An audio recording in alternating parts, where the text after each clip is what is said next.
I'm told we don't have to wait for the scheduled time, so I'm going to call the Buildings and Grounds Committee to order. We have an interesting agenda, full, so I want to go right into the action items. First item for our consideration and a vote, schematic design for the North Grounds parking garage. Alice has reviewed these designs with the committee in June.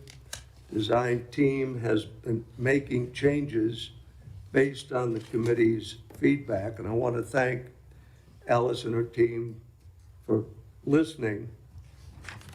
She's bringing these revised designs back for consideration and approval. So Alice, it's all yours. Thank you, Mr. Chairman. Thank you. As John just mentioned, we brought the schematic design for the parking garage to you last June, received excellent feedback, and the drawings we're going to be sharing with you today incorporate that change. Over the summer, we went out for a design build contractor. I think Don Sundgren gave you an overview of that procurement method in the September meeting, and we're happy to find that the bids came in under budget. So just want to celebrate that moment as well. As a reminder, the garage is proposed for the intersection of Massey and Copley Roads, as shown on the site plan, just across the street from Palmer Park, our softball stadium, and parking for the JPJ Arena to the east of it. It will provide 1,030 parking spaces much needed for both the events in this area as well as for commuter parking. So to give you an overall perspective of the site, this is an aerial of the athletics district looking west along Massey Road. The Molly and Robert Hardy Football Operations Building, the Athletics Promenade, and the Olympic Sports Center are on the left. JPJ is on the right, and you can see the site for the parking garage on the right, outlined by the dashed white line. And now through the magic of Photoshop, here's the same view, now with the North Grounds garage shown on the site on the other side of the JPJ parking lot. So zooming in on this aerial view, you can see how the garage has been set back from Massey Road to prioritize a pedestrian zone as well as to create a significant landscape space at the street edge. I'll describe the options for that space in the next few slides, but it's worth noting how the landscaped areas of both JPJ along Massey Road and Palmer Park along Copley Road continues across Massey to create a really lovely landscaped civic zone. The green in front of the garage provides the opportunity for event tents, as shown on this rendering, which could provide opportunities for game day retail or controlled tailgating. So the proposed site plan shows the setback from the corner, which accomplishes many things. Not only does the setback lessen the impact of the height of the garage and the parking structure along the street edge, but it provides a generous landscape zone for the events that I just mentioned.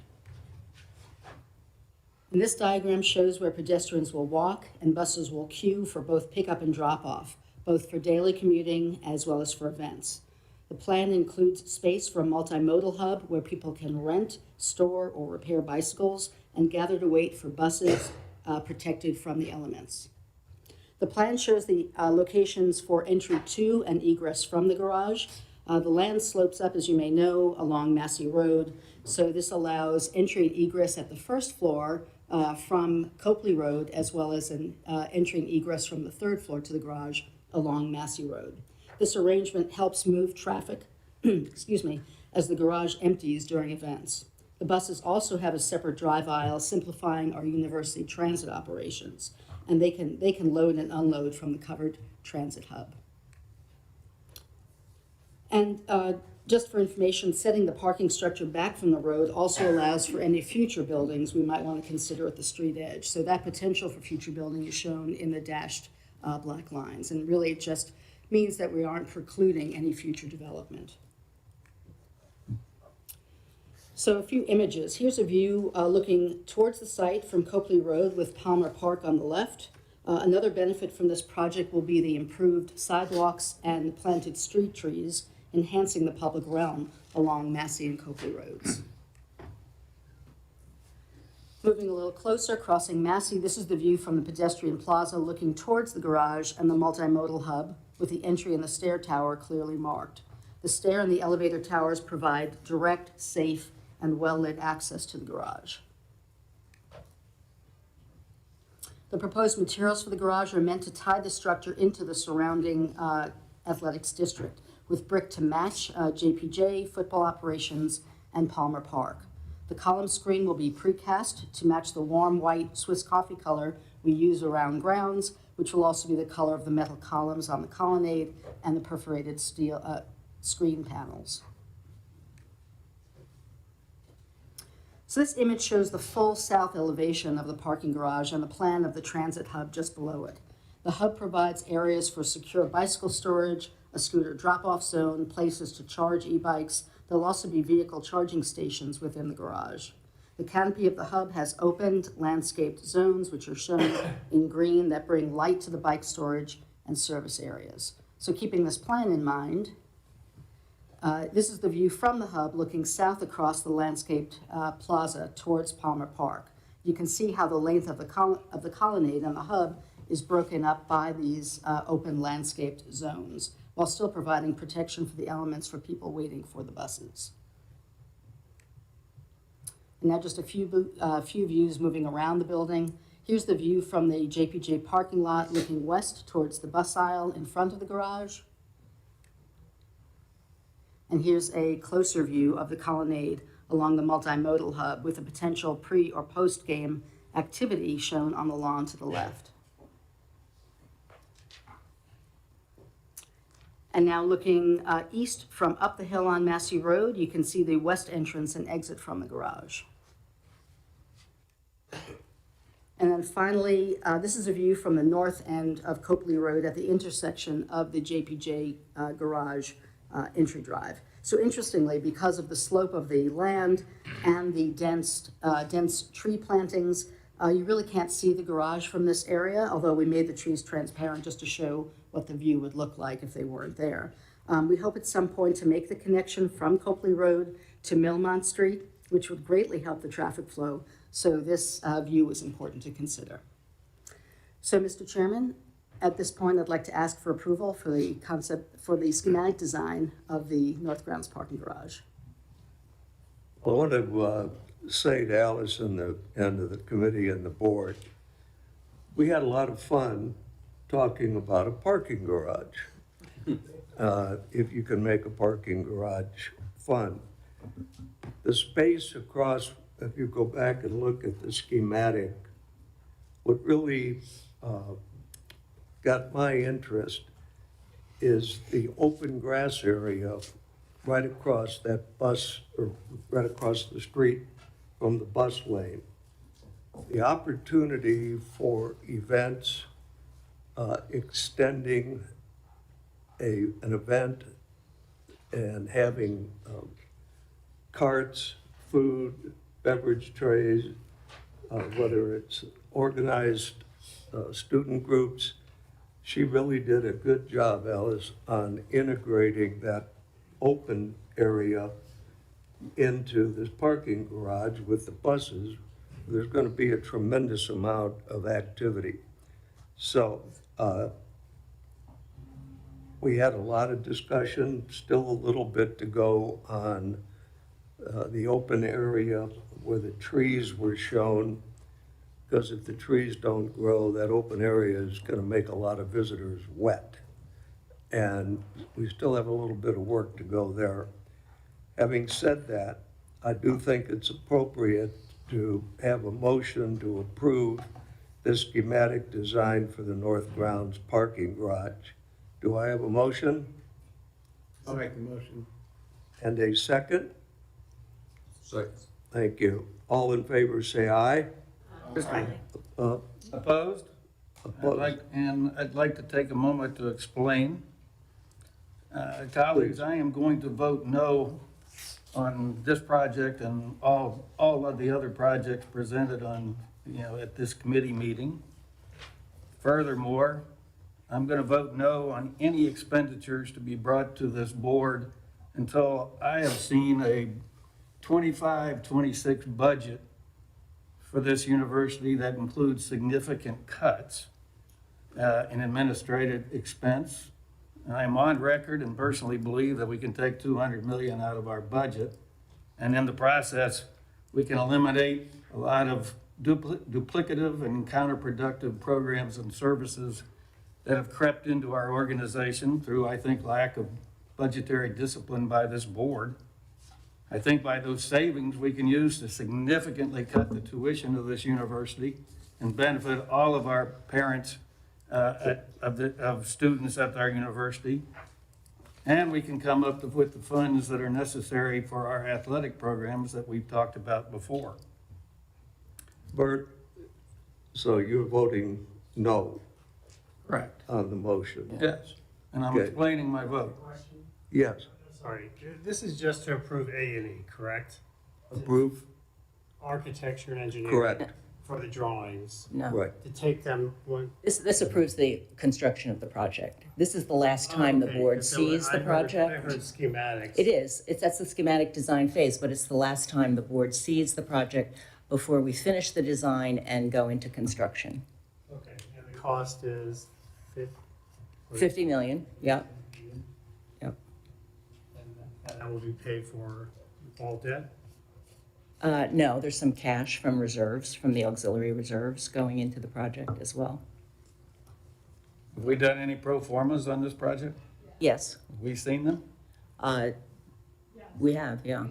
Is this, let me ask you, Okay, go for ahead. procedural, this aspect, the financial, I would assume comes up in finance, and this is more subject to finance? I mean, are we supposed to be getting into finance at this? Not in the Buildings and Grounds Committee, in the Finance Yeah, Committee. that's what I'm asking. Yeah. Okay. What we deal with, and where I go back and forth with Colette, is the design, the footprint, the appropriateness. We'll really get into that when we get into this art center. But this is not about the financing. It's totally about design. Is it needed? Design, is it appropriate? And the location. Can I ask a question on who the users will be? You mentioned commuters. Commuters, Where do right? they currently park? Well, many of the health system commuters park in the Ivy Corridor garage, which as we build out the Ivy Corridor, that we need to move them to either this garage or the one we're building at Fontaine. And then this one is really needed for event parking in the athletics. You're not district. JP, I mean, JPJ seems to have enough parking, because I'm always the last one to get there, and I always have a spot on the top of the garage. But is it other events you're talking about? Well, yeah, particularly in the spring when there can be 3 or 4 games, competitions in that district at the same time. Thank you. Yeah. Although not a member of the committee, going into segueing into your next project about the student housing, is this going to provide parking for those students who are housing there? Because I didn't see any parking in that. No, there isn't, yeah, you're right, Dr. Long. We will reserve spaces in this garage for student storage parking, which is what they have, now when they don't park right outside their dorm, which many of them don't.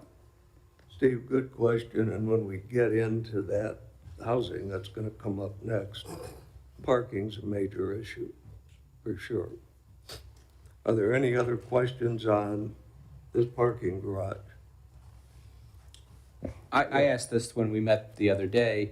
I just wanted to, for everyone, there's international housing there presently, and you had said that's all vacant and that'll all be taken down. It's graduate housing Graduate now, housing. But it has not been occupied, and it is past its lifespan. Thank you. Allison, Okay. can you talk a little bit about the connection between Copley and Millmont? Because I agree with you. I think that will be really important. Do you have any sense of the timing and the process? We're actually doing a study, Jim, to determine, the actual drawings and what the relative cost would be. So the idea is that we would come back to you and to the board with that plan. So, I think we just need to know what the cost of that would be, but it would be very helpful in terms of unlocking what is really a large cul-de-sac Yeah, of right. North Grounds. Right. All right. Motion carries with one negative. I didn't hear a full vote. I don't think you've taken the vote, Mr. Oh, I'm Chairman. sorry, I saw a bunch of hands go up. I'll do it again. All in favor of approving the schematic design for the North Grounds parking garage, please say aye. Aye. Opposed? Nay? The motion carries. Now we'll go to the Ivy Corridor student housing. I would say a somewhat much more important issue. We've got items related to the expansion of the student housing. Your chairman has spent a good bit of time on this. Issue is second-year housing, location, number of beds. A lot of the members of the BOV have joined since this was first raised. So I'm going to turn it over to Colette for both background and where are we today. Colette? Great, thank you, Mr. Chairman. So let me start with, there's 3 different items on our agenda and one on finance tomorrow related to the student housing project. So this has its roots in the 2030 strategic plan. The idea being that we should try to house more of our own undergraduate students on grounds, particularly second-year students. I think that we can all agree, the student experience is very key to UVA education, and living in a residential community that's supported with programming is really part of that. Again, and we hear again and again, and I think you all probably hear it too, that we hear from students and from families that there is a lot of pressure on first-year students when they've only been here a few weeks, when they start school, to sign an off-grounds lease in apartments that are in the community. And it's particularly difficult when first-year students are adapting to a new environment, they're getting up to speed with their classes, they're making new friends, and exploring student-led organizations and activities. And so the idea behind expanding housing for second years, and ultimately if we can create the capacity to mandate that the second-year students live on grounds as our first-year students do, is part of the whole initiative. So we took an initial step in that direction this fall when we opened Gaston and Ramazani houses on Brandon Avenue. That's only 330 beds, but that is an addition to the capacity, and all second-year students live in those apartments this year. So the next proposed step that we're making is to create more capacity on the Ivy Corridor. And as you can see from the diagram, we're talking about the westernmost end of the corridor that kind of bordered by the railroad tracks, Copley Road, and then a portion of Ivy Road. What you approved in 2023 a planning authorization for housing. So we have been working over the course of multiple years, really, but since then on the design. And what we did is we ventured into a new kind of procurement for the university. The university has never done a public-private partnership for construction before. Many universities do that, particularly in the student housing realm. Many of them do it because they don't have the kind of resource base and debt capacity that the university has and the credit rating that we have. But we thought, maybe this is a different way or a better way to go ahead and try to procure student housing, which is pretty basic construction, very different than a biotechnology building or a research building.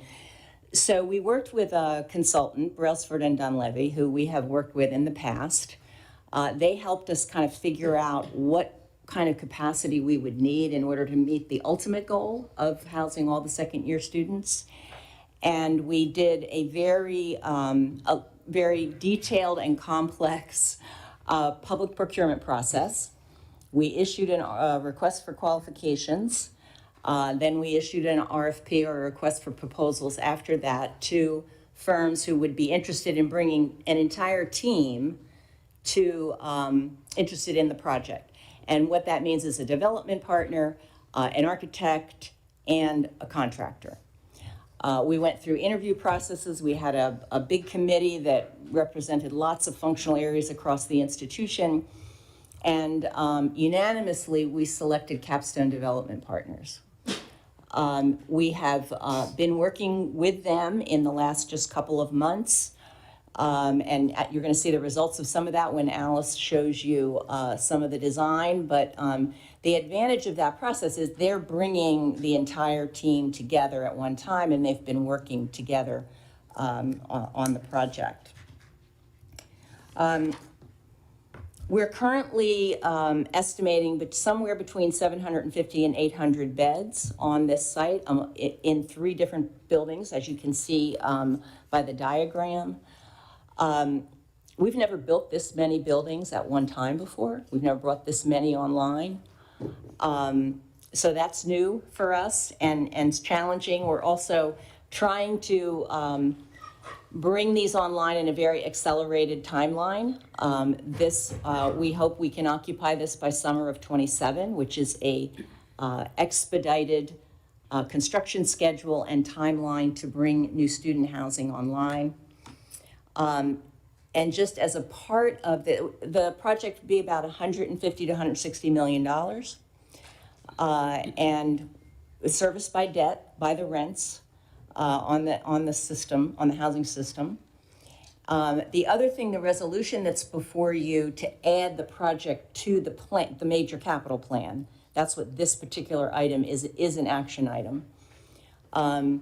Will also include the demolition of the remaining buildings on the site. So you've already approved demolishing the U-Forum buildings, if you know what those are, the old apartment buildings that kind of sit down in the depression, I guess, or the hillside against the railroad track. The one remaining building is the former BB&T Bank that sits at the corner of Copley and Ivy Road. So we would be demolishing that as well, and that's incorporated into the resolution that we will ask for your action on. So my piece of this is just, this puts the construction, following the design, this puts the construction authorization on the major capital plan so that we can proceed with the work with Capstone Development. And I'm sorry, the rest of the students in the second year class, and where would that housing likely go? the other site that we've identified is on Emmett Street across from the JPJ, which could take a lot more beds than this site The can. bog site. Yeah, yes. Continues Lambeth. Mr. Chairman, Yes, Claude, you mentioned this is a public-private partnership, but when this is finished, they'll be 100% owned by the University of Virginia, is that Yes, correct? yes, that's right. Thank you. are there any other questions? Yes, Colette, why did you choose to do this site first instead of doing Emmett Street first? Yeah, a good question. A couple of reasons. One is because this is smaller, so a little bit, and we're on a tight timeline if we want to deliver in 27, so we thought it was more manageable. Second, it's a big construction site and has been for several years and will continue to be, so we thought, well, let's get it all done at one time. It's interesting that the Karsh, which is under construction now, Horrigan Group is the contractor on that project, and Horrigan is also partnered with Hor Construction on the student housing, in the student housing partnership. So hopefully good, efficiencies and coordination among those two sites going on at the same time. Thank you. You do have the benefit on this design with E. E could go up separately if you wanted to stage your risk, so to speak, right? It could. Yeah. I mean, I would only say that and I know there are members that disagree on this, but reasonable people can disagree. I'm a huge supporter of second-year housing because I watched my kids go through it and it was miserable. But I asked those same kids and their friends would they ever live here, and they said, heck no, not in a million years. Too far to the nightlife and all that, it's no fun. Now, I've also had disagreement with a fellow board member who thought it's great because it's close to the athletic things. So my view is there's probably limited demand here. I mean, I don't think you'd have 4,000 kids wanting to live there, but 800 to me is a reasonably small bet of the whole class. So I like that part about it. But I think the kebab's probably going to be a better sell. The other part of the pressure has been private sector rent costs that have been escalating, and I've gotten that pressure. So that what's the cost of these rooms compared to the private sector and the apartments and everything? So I do think there's a component here of keeping that housing cost manageable for the second-year student. I'm just glad I'm not going to be the one with the railroad going behind me. Yeah. Mr. Chair, again, I apologize, I'm not a member of the committee, but if you go to slide 60 next, you'll see another aerial view, and the land directly to the west on the other side of the bank. Mr. Payne is familiar with this land. The university had the opportunity to buy that. We didn't buy it. The owner, That's not quite correct. well, anyway. Where is the site on here? But anyway, I understand that property is still potentially available, LF, is that correct? And if they're going to build a high-rise Yeah. apartment building, how can we mitigate our risk of competition with the private sector if they're gonna put another 800-unit building there? And again, I don't know if it's. Is that a correct assumption? Well, that property, we probably should be talking about this in executive session, but we have tried to purchase that property and it Yep. was not available to us. But to answer your second question about the competition, we have a very large demand from our students to live on grounds, and we don't have enough capacity to house them now. It is a more affordable option, the on-grounds housing. It's less in rent, plus they only have a 9-month lease. If you live in the private sector, you probably have at least a 10, 11, or a 12-month lease, I agree with you. and it's much more expensive. You can't really rent by the bed, and the private sector ones are more like conventional apartments, and you can Right. go rent a 2-bedroom apartment, but here you're basically renting by the bed. Well, that private sector rents by the bed too. A lot of them do, yeah. If they're geared towards students, they do. But Are all of our, is all of our student housing completely full? Yeah. That we have it, that's, you guys Pretty are much. talking, I made that assumption based on what you said. So Yes, yeah, pretty much. max out every year and have a waiting list or a backup? yeah, the only reason we might have a vacancy here or there is because it's the wrong sex or it's the, something, we have a few, We're but basically 100%. yes, Okay. basically, yep. It might also be worth keeping in mind that the goal is to have enough housing so that housing for first and second years on grounds is mandatory. That is a way to ensure, obviously, that it's occupied, but it's also a way to eliminate the scramble that happens at the beginning of September.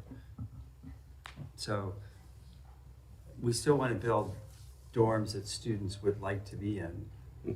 But at a certain point, once we have enough inventory, the idea is if you come to UVA, you'll be living on grounds for the first and second year.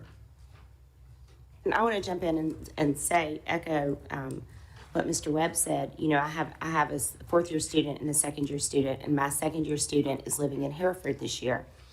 And it is much less expensive. It is, not only for housing costs, but also for food costs, because he can eat in the dining hall, and that works out very, very well. It is we don't have to worry about paying for a lease all summer in a place where he's not living. And I will say that our experience, my daughter's 2nd year with her off-grounds situation, the landlords were, I felt, very predatory, and they were not quick to address any needs that the kids had. For the first time living on her own, there were lots of problems. And so my son is a second year living on grounds, is not having those problems.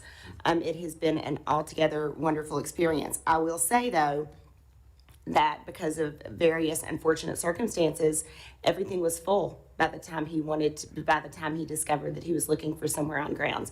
And the only way I found a place for him to stay on grounds is through somebody on Facebook wanting somebody to take over a lease. So they do get full fast. And then also to address the distance thing, you know, Hereford is not near any of the nightlife. He doesn't seem to mind that at all. He has most of his classes in the chemistry building and the biology building anyway, so it's convenient for the gym, it's convenient for Runk, it's convenient to his classes, and he doesn't seem to mind. So I do think that there is, you know, having a wide variety of options for second-year students to choose from is a great plan. And I am all in favor of second years it being mandatory for them to live on grounds. It just takes a load of issues off the table. Yep. How much of a concern is the train? How often does that train go by? And Yeah, well, you'll see later our proposal to put a performing arts center right against the railroad tracks. So it's not that big of a concern. I mean, we've if you look at in the arts district, the Hunter Smith Band Building is against the railroad tracks. So there are ways to make sure that that's not an issue. It's not that Can I often, mention? I don't know. It's not that often, but, you know, the University Forum buildings were always in that trench, I say trench, you know, lower area depression against the tracks, and they were always full. That's, and then, you know, there's just, one of the things about Charlottesville, there are two railroad tracks that cross each other. And, you know, they go through many, many neighborhoods, right? And so it's just a fact. Including all the student off-campus housing. Yes. That's Yes. behind the. So it's a fact of life here, but it's not a constant. It's not like the subway, for instance. It's Mr. Chairman, may I ask a second question? Go ahead. What about, we're having 800 students there. What about food options, quality of life issues, so that they have a social center and they're not feeling so isolated? I'm not so worried about the logistics. The kids are good at that, but just in terms of their social interaction. Yeah, we'll have dining outlets, not a dining hall like a cafeteria, but dining outlets much like Gaston and Ramazani in this complex, as well as a cafe that's being planned on the first floor at the corner. So there will be, and there's amenity spaces, study lounges, you know, that kind of thing, yeah. Yeah, I just wanted to affirm briefly that this project is amazing, and also that the location, especially, I didn't know that this was where it was going to be, but this location is really good. It's like, if you know the Snyder tennis courts, it's like 5 minutes down the street from there, so it's like a 7-10 minute walk to the rotunda, and really close to rugby. Just, I don't know what the walk to rugby is, probably like 7 to 10 minutes too. So I think this is a really good location for students, and I also think that second year housing provides a great opportunity for students to build community. And also alleviates a lot of the pressure that people were talking about. I remember having to sign a lease like 3 weeks into coming to UVA, which was very difficult as an out-of-state student especially, but this is a great initiative, so thank you for all of your work on it. There was a question. I said I'm just sort of not hung up, but just wanting to, sounds like we have a lot of confidence that it will fill up. Yes. And Yes. Have we looked at sort of the market and the, Oh, yes. other places? And I mean, Yes. sounds Yes. like you guys are super, super confident that Yes. you're not going to have a demand problem. We are not going to have a Okay. demand problem. Okay. Thank you. Mr. Chairman, Yes. this is a repeat of an element that we talked about on the phone, but I think it's an important one. And that is this whole corridor, Emmett and Ivy, was thought to be the connector between the main grounds and north grounds. And if you look at what's there now, and these dorms, in order to get to north grounds, the only way to do that is to follow this very small sidewalk that's over the railroad. It's about 3 feet wide, and you've got traffic going both ways there. And I don't think as part of this project, but I think we need to give thought to how is it that we get pedestrian traffic and maybe bike traffic over the railroad somehow in that area. And it would make, I think, this a much more workable and valuable location, not only for students to live in, but just a much more workable location overall.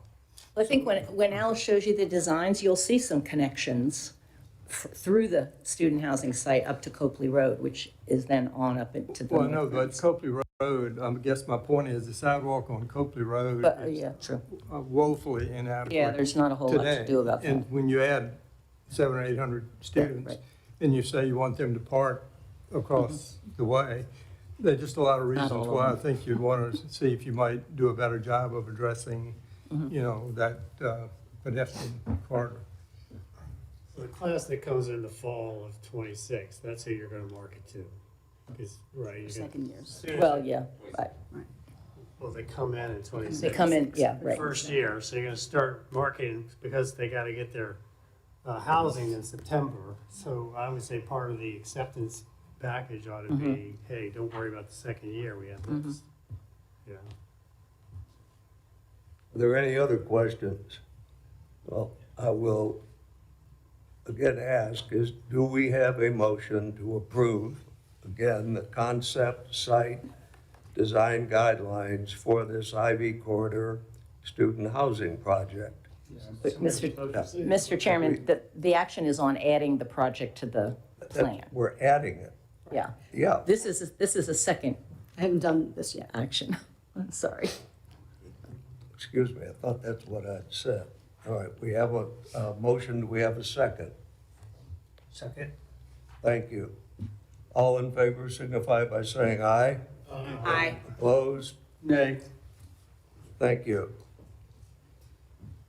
Now, So now, Center- now the Center for the Arts, no, Not sorry, yet. now- come on. Not yet.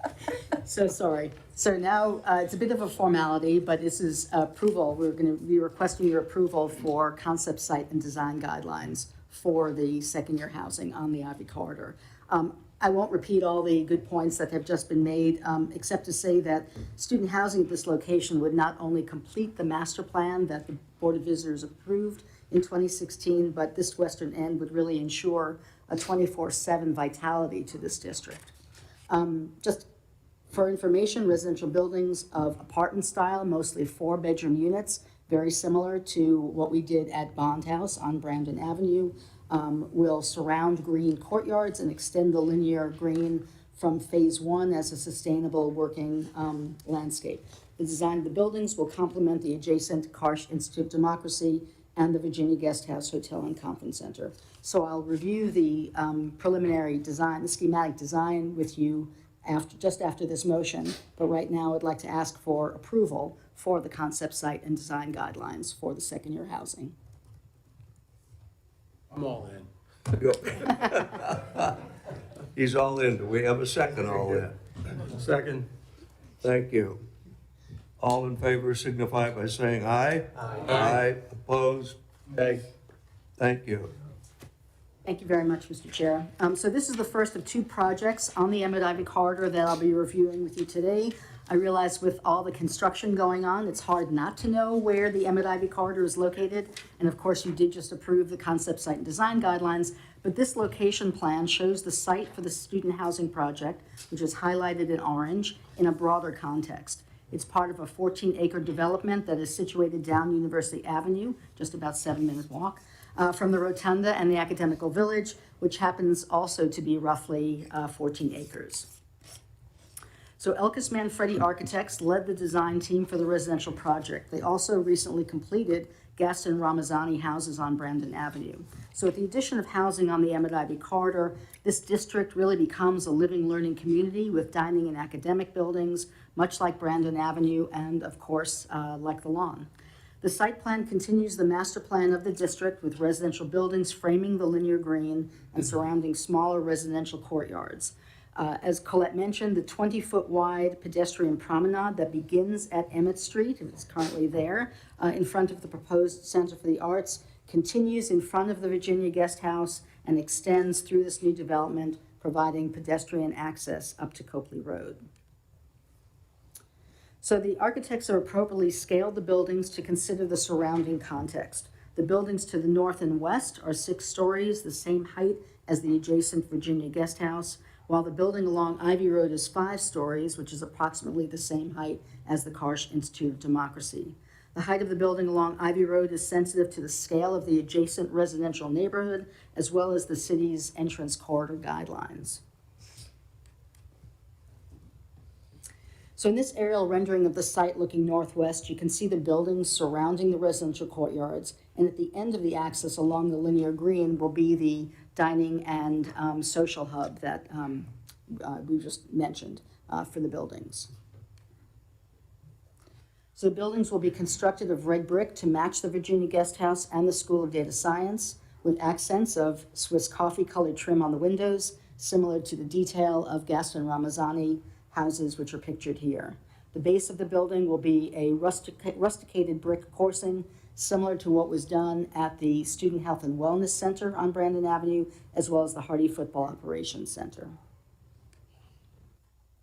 So we're still working with the architects and the development team to refine the design, but in this view, at the intersection of Ivy and Copley Roads, you can see the 6-story building along Copley Road and the 5-story building along Ivy Road with the Karsh Institute in the distance to the right. The corners of the 5-story wing, we'd like to have a little more transparency to serve as a beacon as one enters the ground from the west. And the ground level along Ivy and Copley Roads will also be more transparent, providing well-lit direct access to retail space at the corner, which is a much-needed amenity, especially on game day. And so the transparent line that you see to the left is the adjacent property that would be developed. So we're showing that as transparent so you can see the entire building, but that is the private development that would be across the street on Copley Road. Looking southeast at the residential buildings from the Copley Bridge, you can see the 6-story wing facing north, facing the tracks, as well as Copley Road. And then finally, this view from the interior green looks west towards the dining and social hub, which is beyond the portico. The stair access that I mentioned to Copley Road is visible on both sides of this dining pavilion. And the stair that you actually see on the left is the culmination of that 20-foot wide pedestrian promenade that began at Emmett Street. So I'll come back to you in a few months with further development, but in the meantime, we'd love to hear your comments. Yes, sir. So Alice, I was going to ask you, you will be able to walk to Copley. You're going underneath. Going up. You go up the stairs So- and then underneath. Correct. Underneath the building. Okay. Underneath the building, Okay. in It's those hard to see white, from those that white drawing.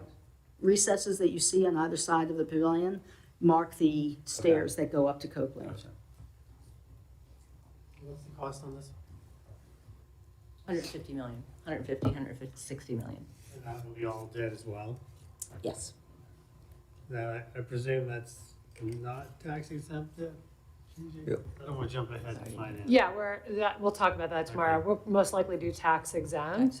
We have a debt authorization request for up to 200 million, which will be in finance committee tomorrow. All right. Okay, are there any other questions? Are we on the right track with the design? All right, we'll hear more about this. Thank you, Alice, for working with us on all this. I'd now like to get to the Center for the Arts. We have one more set of designs. This is a review, the schematic design for the Center of the Arts project. I want to highlight that this is a preliminary review. Alice will bring the design back at a future meeting. And after we go through this, the chairman has some comments. Go ahead, Certainly. please. Thank you, Mr. Chairman. So we'll now be focused on the eastern end of the Emmett Ivy corridor for the site for the Center for the Arts.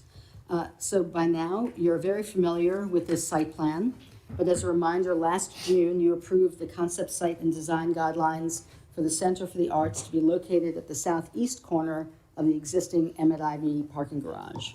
We are in the relatively early stages of development of the design for the proposed center, but we're here today to solicit your input.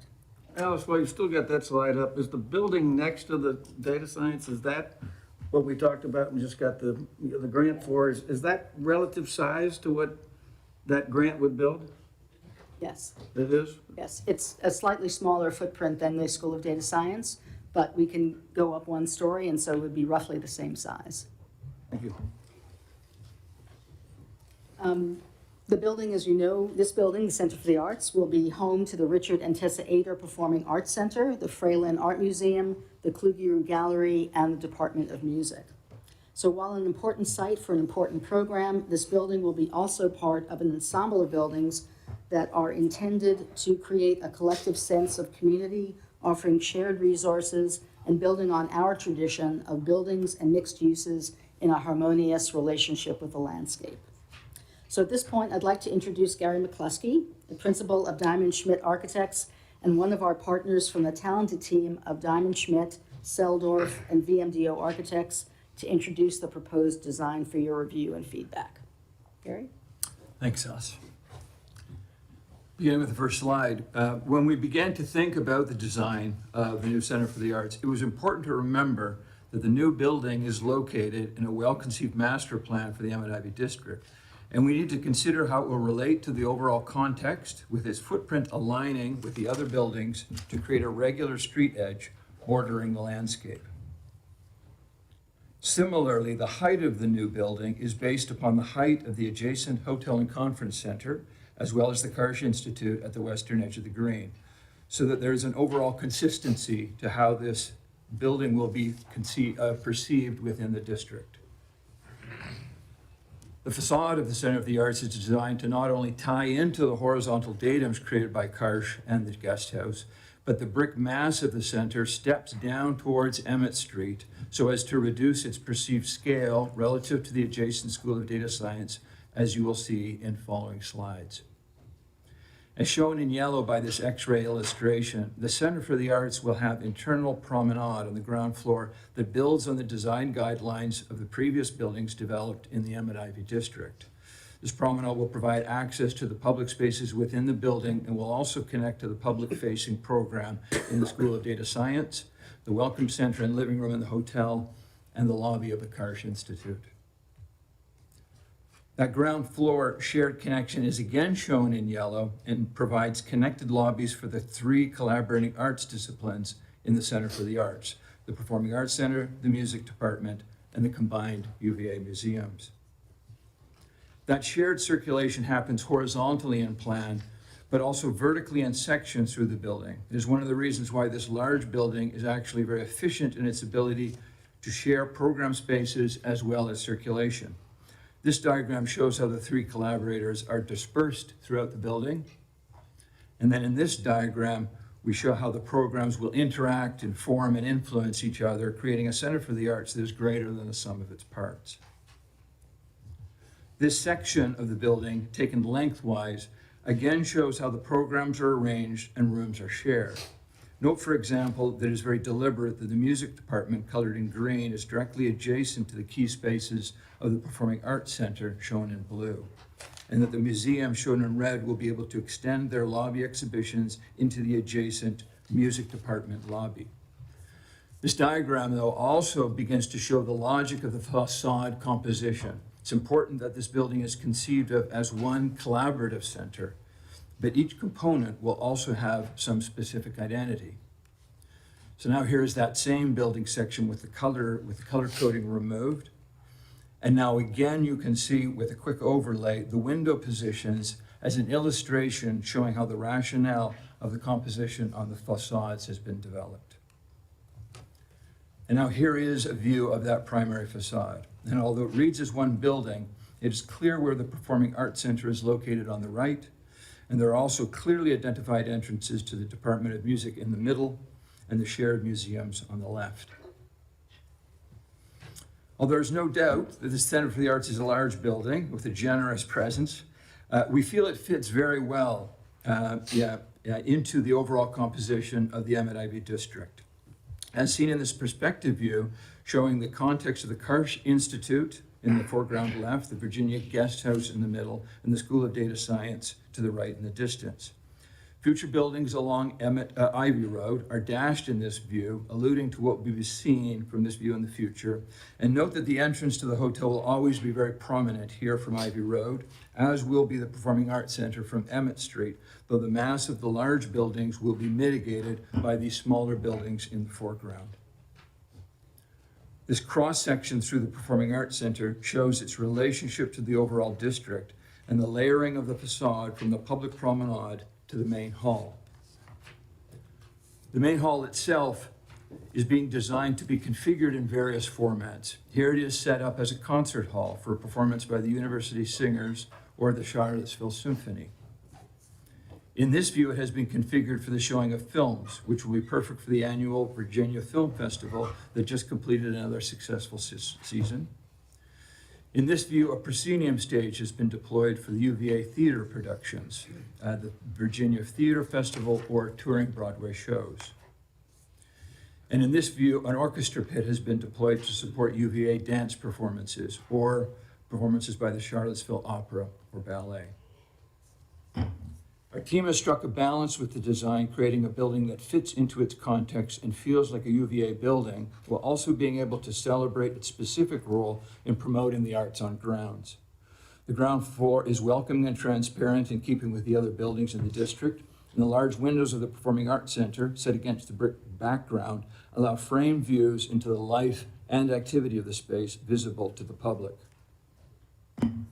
At dusk, the roofscape can be illuminated, allowing the soft glow of the function of the buildings to be on display. This illumination can always also be orange or blue if desired, or colors for specific celebrations over the course of the year. Media screens here, the windows themselves will tell the story of the building through LED media screens, shown here as a marquee to advertise the events of the hall, such as the film festival. And then here are those same media screens, which can be used to simulcast a performance in the hall, completely linking the inside experience to the outside amphitheater in the landscape. It's a little bit of the Charlottesville Symphony for you this afternoon. The museum entrance itself, the large windows at the western end of the center, mark the entrance to the University Museums. There's a prominence to this location at the intersection of the public promenade, the pedestrian bridge, the vehicular garage entrance, and an entrance to the guest house directly across the lower court. LED screens at this location can also be used as well to advertise specific exhibits or perhaps for even commissioning artwork. In between these two venues, the Department of Music has its own identifiable entrance. Its student-oriented academic space is punctuated by the 6 bay windows that students can occupy for studying or socializing. And finally, this view from the Center for the Arts looking from the south on Emmett Street shows its relationship to the city's smart-scale pedestrian improvements, while also showing a view of the building, the activities of the building inside. And media screens can also be utilized in these windows to promote the activities of the Art Center and signal this gateway to the Emmett Ivy District and UVA grounds. So thank you, Gary. And Mr. Chairman, I will come back to you at the appropriate time with further developments of the design, but in the meantime, we'd love to hear your comments and your feedback. Again, this is a preview. I'll ask for comments and then I'll have a couple. Yes, sir. Chairman, so nice presentation, by the way. Love the sound effects. So I think this one, to me, is a little bit harder. The other two are more need to haves, and this is a more nice to have. And plus, the other two have revenue and NOI. Probably, once we see the numbers, is going to offset the debt service and will not touch the budget, right? This one is potentially more of a drag. We don't know yet, but so it's a bigger hill to climb. But I guess my question is this going to expand with new offerings? You're going to expand the student body at all, or you're just gonna take people who are already, So this, somebody in the performing arts might come here now that, yeah, it provides program for things we don't have. We don't have any place for musical theater or dance, for instance.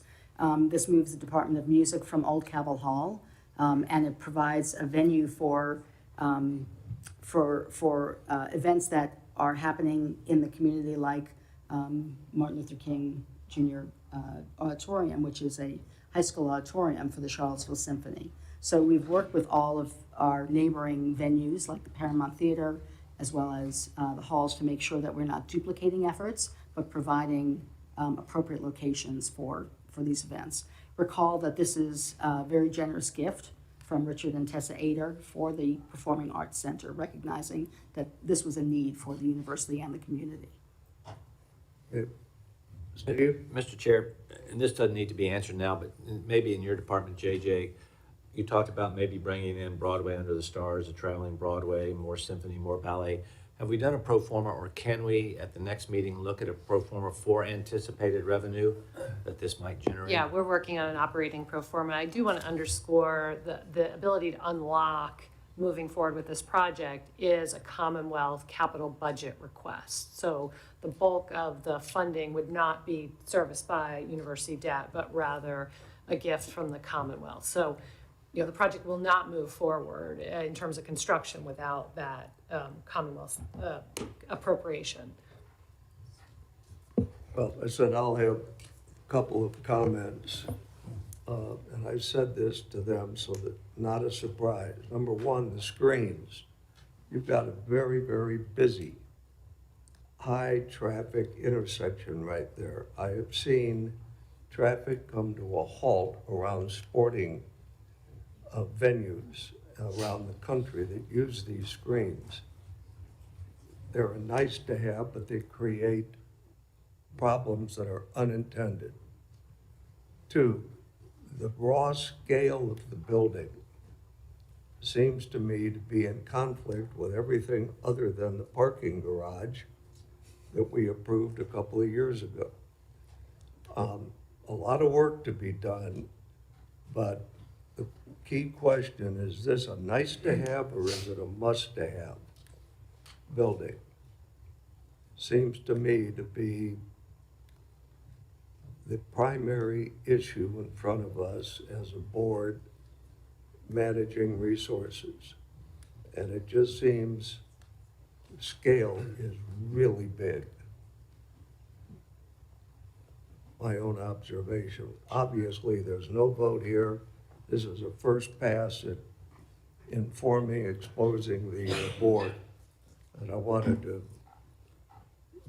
between now and the next meeting, I'll be trying to figure out how to scale this thing down a bit. Mr. Chairman, maybe Alice will be surprised to hear me say this. I want to congratulate our predecessor boards for approving the Karsh Institute and proving that not every building at UVA has to be red brick. This building doesn't need to be red brick. Oh my Lord, you're opening a can of worms. I know I am, but I think part of the problem with Mass is all the red brick. And I would really encourage the architects to, as they deal with Mass, also deal with material. This could tie into Karsh as well as it ties into everything else. I know I'm going to get outvoted on this. I know it, but I felt I had to at least. It's from the heart that I had to say it. We also have to recognize people have never been here before. They're going to come in 29 or 250. That's going to be an introduction to the university. Personally, I love the arts. Do a lot of it in Houston. This just seems to be a really big structure. Anything else? I can, Go ahead, Doug. Just one quick question. JJ, what's the budget, the request to is it to the General Assembly, or what's the size of that request? It's And what's the status of that? I mean, is that like Yeah, 200 million. 200 million? From the It's state. from the state, supplemented by gifts. that we've already received, plus additional fundraising underway. I mean, do we have a sense for likelihood of success on that, or, I know that's very unpredictable, but. That's hard to say. Yeah. You know, we clearly have it in to the governor's process, and then there's the General Assembly to follow that. The only thing I can say in terms of the state's process is that 2 years ago, we got a pre-planning authorization from them for this project. Last year, we got a planning authorization and planning and design. That is normally a signal from them that they are going to support the construction. So that's the best prediction I have, really. Has anyone told them about the 200 million? Oh, yeah. No, they know. Oh, yeah, they absolutely know. Okay. We can talk. And you have a Thank good, you. you have a good idea of the cost to maintain it and operate it, you know. We did a pro forma on the operating a number of years ago, actually back in We did a pro 2019. forma in 2019, and so we need it updated, and there are operating costs. Operating costs tend to be offset by a combination of actual sort of revenue from, and so at a university-based performing arts center, you're gonna have a blend of, say, I'll just be generic, some Broadway type shows that are gonna be high revenue generating. You're gonna have some productions that are gonna be really, say, focused on student productions, but are not necessarily gonna be revenue generating. You're gonna have auxiliary, sales of food, those sorts of things. You do not expect to cover 100% of your operating costs. You'd hope to cover about 60 to 70% from external revenue, and then cover operating costs internally. Based on the pro forma that we received 5 years ago, and we do have a consulting firm that is working on this, the operating cost at that point estimated would be about $2 to $2.5, maybe $3 million a year after the revenue that the building generates, and that would come online in probably 31 or 32. I forget exactly when we think the earliest this building might open, but we're working with the firm to have an updated pro forma that we'll be able to bring to the board before the next meeting. Can I just give a little bit of Please. background on this, because this has been in the works for a long time. As soon as I arrived here, I heard about the need for Center for the Performing Arts for a whole host of reasons. And when we planned the Emmett Ivy corridor, we planned for there to be an arts portion of it, and started with just a Center for the Performing Arts. Then we realized that we've got two museums, the Fralin, which is in a pretty small building, and then the Kluge Rue, which is an important collection of Aboriginal art that is on pantops. And that's when we started the discussion of, wouldn't it be great if we could bring those both to grounds and combine them?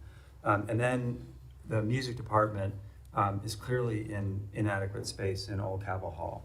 So that's what got us thinking about putting this all in one location. And I agree with you, that was my first reaction to it. It's a very large building. The one benefit of it is it is enough to cover the parking garage. And it's about the same size as the hotel. The other benefit of doing this all together, is it frees up other space on grounds. So the Fralin Museum was, and obviously should be, the front door to the architecture school, which doesn't have a front door right now. I don't know if you've ever tried to get to the architecture school, but if we wanted to create a secret spot for architecture, we succeeded. And then moving the music department out of Old Cabell Hall also opens up space in Old Cabell Hall, which is incredibly valuable space. So there are knock-on effects to this that are useful for the rest of the university as well. But that's just the background of how we got here. One other thing that I would say is that I think that adding an art center is not only healthy in a complex like this, it's not only healthy for the university internally, it's not only healthy for our relationship with Charlottesville, but I think it is a significant thing in retaining and attracting high-level talent across fields. I just think that this is something that the kind of professionals we want to bring to the university, faculty, entrepreneurs, people, it's not just for people who are in, say, the arts community, right? But people are thinking about, I want to come to a small city and live there, and what are the amenities that are available to me, right? There's fantastic athletics, there are great entrepreneurial possibilities, there's research, discovery, and innovation, and there's a vibrant arts community. And I think that those things really make a difference in terms of being able to not only bring people here, but make this a place where people want to stay. So I think there are positive externalities in relation to this as well. And also from a regional economic development standpoint, this is the 1,200 seats is a sweet spot for entertainment. There are a lot of groups that JPJ's too big, we don't have anything below. I think this will draw people from various parts of the state. We'll have the hotel right there for them to stay, and you could do that. So there are a lot of economic regional development opportunities here too. Mr. Chairman, I think it's great. Robert, I agree with you 100%. However, I think not only this physical scale of this building needs to be worked on, but the financial piece. And I don't think we can take for granted from the Commonwealth that they're going to dump $200 million here. I think we have some fiscal accountability on this board to also reduce expenses. I think we need to look closely at tuition, how we're going to reduce tuition in the future. So I don't think we can move very fast on this until we get a lot of those other question marks answered. We're not voting today, I'll guarantee you that. Lot of discussion. You're dealing here with a welcoming site to the university. And you gotta keep that in mind on scale. So, any other discussion? Yeah, just really briefly, in terms of arts for the students, arts are a really important part of student life here. We have a really robust like a cappella scene, different music groups, and they constantly sell out. Old Cabell, I think we've had like upwards of 10 or around 5 to 10 shows that have already sold out from the student side. So I think there's a lot of interest. In terms of scale, I think it's totally an appropriate question, but I think something like this would be very well regarded amongst the students who really care about arts, and also students who like to be entertained in the Charlottesville area. I think this would be really a great addition.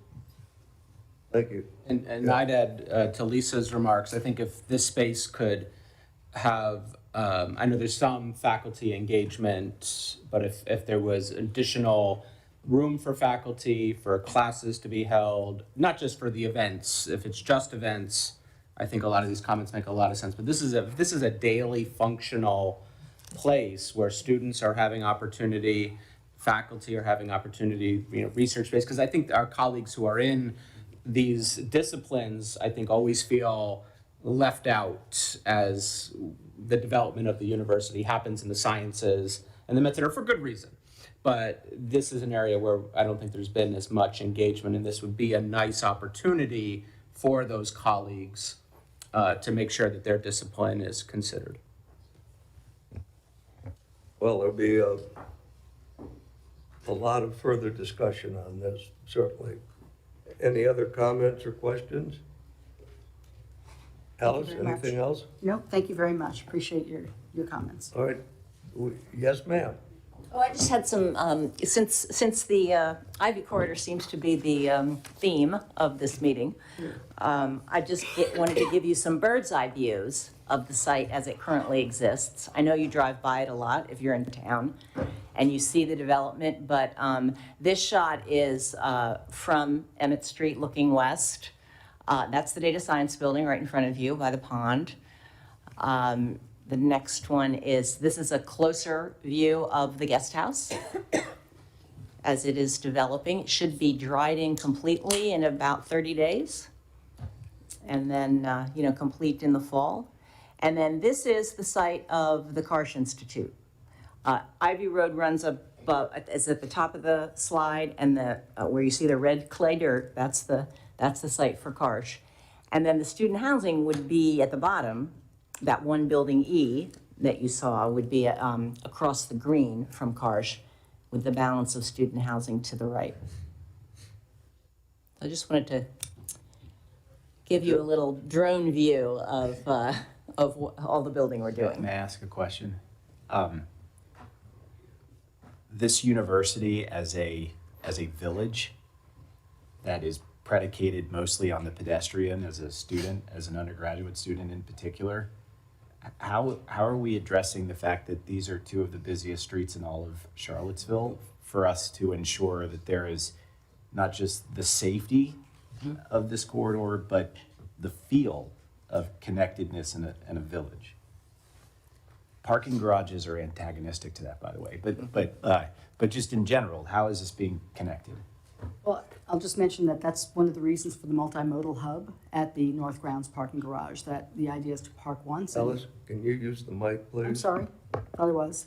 Got two of them. the idea of the multimodal hub at the North Grounds Garage was to be able to, park once, access public transportation, bicycles, walking, et cetera. And I think that all the work that we've been doing on the master plans, both at athletics and here, have included significant pedestrian promenades that allow there to be that connection. But crossing that Yeah. intersection to the academical So, village. so I agree, that's been a point of. We've talked about that a A lot.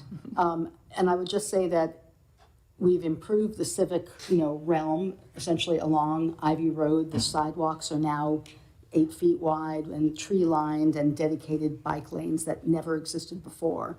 And the city's Smart Scale project, which we hope will be beginning shortly, will improve the intersection at Emmett and Ivy Road and create a 10-foot wide multimodal path that goes along Emmett Street all the way up to Arlington Boulevard. We've also studied bridges, right, as we know. That's right. And, there is an option to create a pedestrian bridge. It's rather long, that either connects from the intersection of Emmett and Ivy across to the Performing Arts Center, because when you have to have a building to accept the bridge, or it can connect from the high level of Culberth Road near the arts grounds across and around Cars Hill Field to the Performing Arts Center. And the side benefit of that would be that it would extend the ability to park, for the Performing Arts Center if need be. So we have options that we've studied, but no plans to move forward yet. Alice, would you explain to David and some of the new members of the board about the city's project and what that entails? Sure. In 2016, the city received a Smart Scale grant, about a little over $12 million. It is administered through VDOT, Department of Transportation, to improve pedestrian and bicycle infrastructure within the city. And so working actually with the university in our office, we submitted a grant to create a multimodal path starting at the intersection of Emmett and Ivy, going all the way up and creating a tunnel through the railroad embankment, because right now there's not really a safe way of getting around that train trestle all the way up to Arlington Boulevard. So, the great thing about the approval by the Board of Visitors in 2016 is that it built upon that effort to improve pedestrian safety.